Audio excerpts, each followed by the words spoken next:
Hello everyone, welcome back to my channel. Let's continue our chapter 16 Local Self-Government from class 6 SS semester 2. District Panchayat. District Panchayat is at the third level in the local self-government. District Panchayat is the topmost level of three-dimensional Panchayati Raj. तो district panchayat को हम जिला पंचायत कहते हैं. Local self government में जिला पंचायत तीसरे स्तर पर है. जिला पंचायत थ्री डायमेंशनल पंचायती राज में सबसे ऊपर के स्तर पर है. Formation. There are minimum 32 and maximum 52 members in the district panchayat. Number of seats are decided according to the population of district. 50% seats are reserved for women. Concerned voters of the constituency elect their members. President and vice president are elected by the elected members on the basis of majority. Different committees like executive committee, social justice committee, education committee, construction committee, health committee, etc. are formed with the help of elected members. Tenure of district panchayat is of 5 years. तो अब हम इसकी formation की बात कर रहे हैं, यानी जो गठन होता है उसके बारे में बात कर रहे हैं. जिला पंचायत में कम से कम 32 और ज्यादा से ज्यादा 52 सदस्य हैं. सीटों की संख्या जिले की जनसंख्या के अनुसार तय की जाती है. 50% सीटें महिला के लिए आरक्षित है.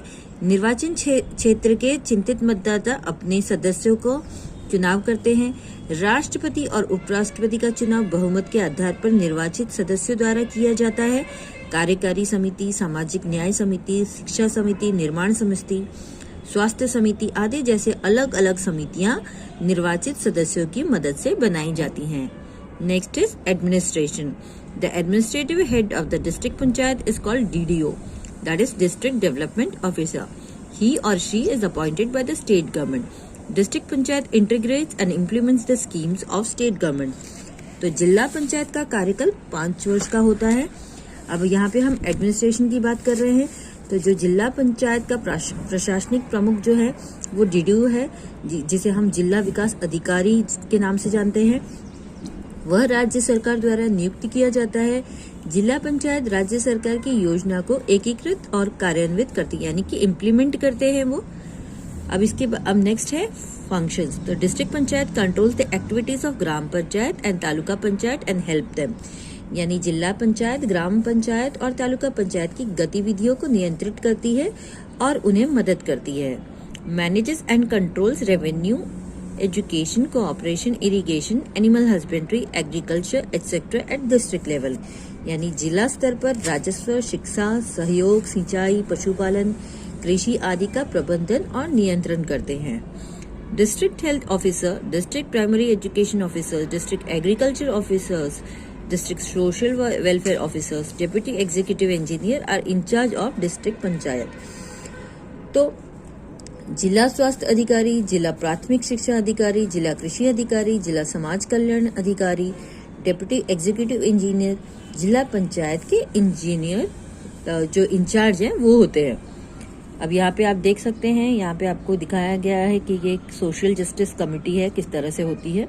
The Social Justice Committee is responsible for creating and implementing the schemes so that weaker section of society can get education, health, social and economical facilities. This committee is made of 5 members at the level of Taluka Panchayat and District Panchayat. तो सामाजिक न्याय समिति योजनाओं को बनाने और लागू करने के लिए जिम्मेदार है ताकि समाज के कमजोर वर्ग को शिक्षा, स्वास्थ्य, सामाजिक और आर्थिक सुविधाएं मिल सकती हैं. ये समिति तालुका पंचायत और जिला पंचायत के स्तर पर 5 सदस्यों से बनी है. The formation of social justice committee is compulsory at all the 3 levels of Panchayati Raj. Functions of this committee is to impart justice to the weaker section. तो पंचायती राज के 3 स्तरों पर सामाजिक न्याय समिति का गठन अनिवार्य है. इस समिति का कार्य कमजोर वर्ग को न्याय प्रदान करना है. Next is urban administration. There is a municipality in the cities having the population of 1 lakh or more and corporation in the cities having the population of 5 lakh or more, and both of these are known as the organization of local self-government. These areas are decided according to the population. Elections are generally held after every 5 years. All the voters of city having voting rights can participate in the election. तो अब हम बात कर रहे हैं urban administration की. यानी urban यानी कि जो सिटी एरिया है वो. 1 लाख या उससे अधिक की आबादी वाले शहरों में एक नगर पालिका है और 5 लाख या उससे अधिक की आबादी वाले शहरों में निगम, जिसे हम बोलते हैं कॉर्पोरेशन। और ये दोनों लोकल सेल्फ गवर्नमेंट की ऑर्गेनाइजेशन के रूप में जाने जाते हैं। ये क्षेत्र आबादी के हिसाब से तय किए जाते हैं। आमतौर पर चुनाव हर 5 साल के बाद होते हैं। मतदान के अधिकार वाले शहर के सभी मतदाता चुनाव में इसमें भाग ले सकते हैं। Next is corporation. So there is a corporation in the cities generally having the population up to 25,000 or more. Minimum number of candidates in corporation is 28. तो आमतौर पर 25,000 या उससे अधिक आबादी वाले शहरों में एक निगम है। निगम में उम्मीदवारों की कम से कम जो संख्या है वो 28 है। Formation. Areas of municipality are divided into various wards on the basis of population. One ward consists of 4 members. 50% out of them are reserved for women members. President and vice presidents are selected from the elected members. The president is the head of the elected members. His or her tenure is of 2.5 years. He is the chairman of the corporation. तो अब हम बात कर रहे हैं formation की, यानी कि गठन की। जनसंख्या के आधार पर नगरपालिका के क्षेत्रों को विभिन्न वार्डों में विभाजित किया जाता है। एक वार्ड में 4 सदस्य होते हैं। इनमें से 50% महिला सदस्यों के लिए आरक्षित है, यानी रिजर्व है। राष्ट्रपति और उपराष्ट्रपति चुने गए सदस्यों में से चुने जाते हैं। राष्ट्रपति निर्वाचित सदस्यों को उनका प्रमुख होता है। उसका कार्यकाल 2.5 साल का है। वो निगम के चेयरमैन यानी कि अध्यक्ष के रूप में होते हैं। Next is administration. Various committees are formed from the elected members. Executive Committee, Finance Committee, Health and Hygiene Committee, Construction Committee, etc. are constituted as per the requirement. The head of the municipality is considered as the chief officer. He is appointed by the state government. तो अब हम इसके administration के बारे में बात करेंगे। तो निर्वाचित सदस्यों से विभिन्न समितियां बनाई जाती हैं, जैसे कार्यपालक समिति, वित्त समिति, स्वास्थ्य और स्वच्छता समिति, निर्माण समिति आदि का आवश्यकता अनुसार गठन किया जाता है।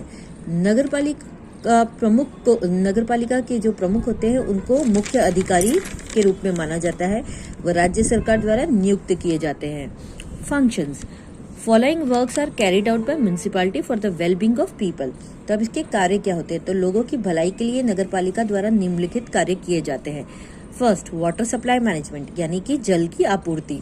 Road management, disposal of water, waste water, sanitization system, सड़कों को बनवाना, खराब पानी का निकाल करना और स्वच्छता को बनाए रखना। Registration of birth, death and marriages, तो जन्म, मृत्यु और विवाह का रजिस्ट्रेशन करवाना। Town planning and education management, तो टाउन प्लानिंग और एजुकेशन मैनेजमेंट करना। Fire extinguisher, actions against the sale of inedible items, यानी कि आग बुझाने का यंत्र, जो अखाद्य वस्तु की बिक्री के खिलाफ कार्यवाही करना। Providing facilities of garden and libraries, तो जो बगीचे हैं, पुस्तकालय हैं, उनकी सुविधा प्रदान करना। Construction and maintenance of cultural buildings and auditorium, तो सांस्कृतिक भवनों या सभागारों का निर्माण और उनका रखरखाव करना। Corporations. Number of members in corporation is decided on the basis of population. Members of corporation are known as councillor or corporator. The head of the corporation is called the mayor. There are 8 corporations in Gujarat. तो अब हम बात कर रहे हैं corporations की। निगम में सदस्यों की संख्या जनसंख्या के आधार पर तय की जाती है। निगम के सदस्यों को काउंसिलर या फिर कॉर्पोरेटर कहा जाता है। निगम के प्रमुख को मेयर कहा जाता है और गुजरात में करीब 8 निगम है। Composition. The municipality is divided into different wards. A ward is the area having population up to 75,000. There are 4 members. Out of them, 50% are reserved for female members. All voters in the city can vote in polls and elect their own local corporator. Members elected from different wards elect the mayor through majority. The mayor holds his or her post for 2.5 years. तो अब हम इसकी रचना के बारे में बात कर रहे हैं। म्युनिसिपैलिटी को विभिन्न वार्डों में विभाजित किया गया है। एक वार्ड में 75,000 तक की आबादी वाला क्षेत्र है। 4 सदस्य हैं, उनमें से 50% महिला सदस्यों के लिए रिजर्व्ड है। शहर के सभी मतदाता चुनाव में मतदान कर सकते हैं और अपनी स्थानीय नगर से वो अपने इसको उनका चुनाव कर सकते हैं। विभिन्न वार्डों से चुने गए सदस्य बहुमत से मेयर का चुनाव करते हैं। मेयर ने अपने पद को 2.5 साल के लिए रखा हुआ है। Administrations. Various committees are formed from elected members, among which standing committee is the most important. The administrative head of the municipality is considered as municipal commissioner. He is appointed by the state government. तो निर्वाचित सदस्यों से विभिन्न समितियां बनाई जाती हैं, जिनमें से स्थायी समिति सबसे महत्वपूर्ण होती है। नगर पालिका के प्रशासनिक प्रमुख को नगर आयुक्त माना जाता है। उनकी नियुक्ति राज्य सरकार द्वारा की जाती है। Functions. There is more population in city, so the work has to be done with more responsibility for the development and well-being of citizens. तो शहर में आबादी अधिक है, इसलिए नागरिकों के विकास और भलाई के लिए अधिक जिम्मेदारी के साथ काम करना होगा। Maintenance of public hygiene and sanitation, यानी सार्वजनिक स्वच्छता और स्वच्छता का ध्यान रखना है। Provisions and distribution of pure drinking water, यानी पेयजल का रखरखाव, प्रावधान और वितरण करना। Drainage system, cleanliness and disposable of garbage, यानी ड्रेनेज सिस्टम, सफाई और कचरे का निपटान करना। Construction of maintenance of roads, सड़कों का निर्माण और उसका रखरखाव करना। अरेंजमेंट ऑफ स्ट्रीट लाइट की व्यवस्था करना। अरेंजमेंट ऑफ प्राइमरी एजुकेशन, यानी प्राथमिक शिक्षा की व्यवस्था करना। Construction of libraries, playgrounds and gardens, तो पुस्तकालयों, खेल के मैदानों और उद्यानों का निर्माण करना। Control adulteration in the edible items, खाद्य वस्तुओं में मिलावट का नियंत्रण करना। Registration of birth, death and marriages, तो जन्म, मृत्यु और विवाह का पंजीकरण करना। Next is collector. तो collector is an administrative head of the district. Besides being collector, he or she works as a district magistrate and district election officer. Candidates are selected through UPSC, Union Public Service Commission, or through promotion. State government appoints him or her. तो अभी हम collector के बारे में बात कर रहे हैं। जिले का एक प्रशासनिक प्रमुख होता है।